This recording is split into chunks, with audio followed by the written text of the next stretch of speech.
What's up, class? Welcome back. So oftentimes when we're in photo, we have to select objects out. It's one of the biggest things we do in this program. But sometimes objects are not as easy to select as others. For example, if I had to select something that was really sharp, like maybe this pencil holder, that has sharp edges, it might be easy to select. But a picture of a person who has hair, an animal that has fur, or an image that slowly fades in transparency, that's where it becomes really challenging to get those edges to look really nice. But there's an option in Photopea as well as in Photoshop called Refine Edge. And it's like what the name kind of symbolizes, refine, meaning fix your edges.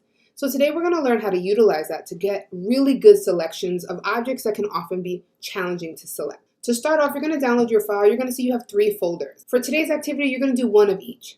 You're going to do one check for understanding image, one hair image, and one fur image. It's really good practice, and you'll see that you get better and better with this function. Let's start off with the check for understanding. You can choose the dog or the cat, and you're just going to select out the animal. Now, because we're going to refine the selection afterwards, you don't have to have the most precise selection ever, because we can clean it up in this function. So I'm going to zoom in, and let's say I choose the cat. This is for Mr. Tron, because you know I would choose the dog, but we know he likes cats. So I have the cat here. I can choose any selection tool I want to select out the cat. The object selection tool might give me a pretty good selection. I'm just going to click and drag it.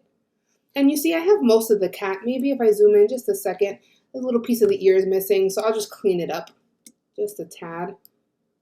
Again, I don't have to be super precise. So all these little strands of hair that are whiskers are hanging out, we're going to fix with the Refine Edge.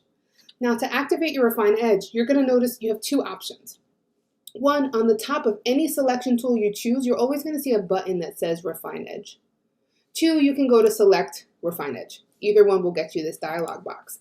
When you click on it, it's going to open up another setting. You're going to see an image on the left and an image on the right.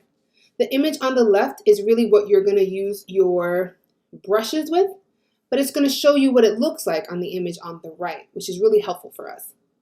First things first, know that you work with 3 colors when you work with Refine Edge. You're basically creating a tri-map, which means painting with 3 colors. Painting with white means the thing you're going to see. So everything inside the cat would be white. Painting with black is everything you're going to hide or erase. And then painting with gray are all those edges that are a little bit of both, right? You kind of want some of it, but you don't want all of it. So those in-between pixels. Now, the great thing about this function is, 1, you're painting with a brush, so you have the precision to make your brush really small and get detail work, or really large and work with large chunks of area. 2, you can see what your image is going to look like a little clearer. Right now, the cat is on a gray and white background, meaning it's clear. Sometimes it's hard to see how well your selection is coming out on that. So if you make it white or even black, it might give you a better idea of what your object's going to look like when you're done. So let's say you're like, I don't know if I got this piece of fur. Well, if you swap through here where it says background, you get to really see what you're working on. Now, to work with this, what you really want to think about is I have most of the cat pretty well selected because I made a good selection to start with. I'm going to zoom in here a bit. But there are some areas that are missing, like the whiskers of the cats and some of the edges. They look a little sharp. So what I want to consider is painting with gray. I might want to consider the brush size as well. And any edge that hasn't been selected that I think should be, I'm going to just paint with gray. And the computer program is going to show me on the right-hand side those little whiskers I've added in. Okay, and I'm just really being cautious. One thing you don't want is something like this. I'm actually going to zoom in super close. You see this area? There's some gray, then there's this little weird thing of black, and then there's more gray. You don't want those little pockets. They end up looking very odd. Okay, there we go. And I'm just going to go around this whole cat and make sure the edges, anywhere there's whiskers, I'm painting with gray. Now, the great thing about it is if I get too heavy-handed, a little bit too much, I can paint with black to just bring that back or actually remove that. Okay, and the opposite, if I get too heavy-handed inside, I can paint with white to clean that up because I know this part of the cat is definitely visible. So I'm going to spend a minute or 2, really go around this cat and refine the edges. Once I'm pretty happy with my refining, then I'm done.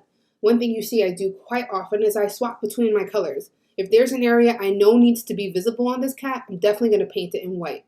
If I know there's an area that definitely needs to be taken out, I'm definitely going to paint it in black. but everything towards the edges of the cat where their fur is going to be in gray. So I create a nice little border. Once I'm happy, I'm going to make sure I hit OK. Do not change this up here. Keep it as a new layer. Press OK. Now you have this cat on its own layer, right? The original is still here if you need it. So the cat's on its own layer. And now if I resize this cat, I have like a pretty good selection of a cat that might have been really difficult to get if I didn't have that refined edge. I would have been there all day trying to get every strand of hair. So for your check for understanding, once you have your cat or dog selected, you're going to place it nicely on the background we've provided and save it as a JPEG. Give us that progress check-in. That's going to be the first image you work with today. For the rest of the images of the day, it's a lot of that same technique we just did with the cat, but with different types of images. For example, if we had our check for understanding, you're going to see you have 4 portraits. They all have different texture and lengths of hair. They all have challenges with their selection. You're doing the same idea, right?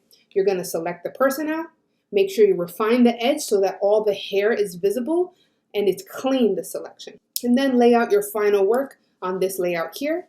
Save it as a JPEG. Lastly, you're going to choose fur.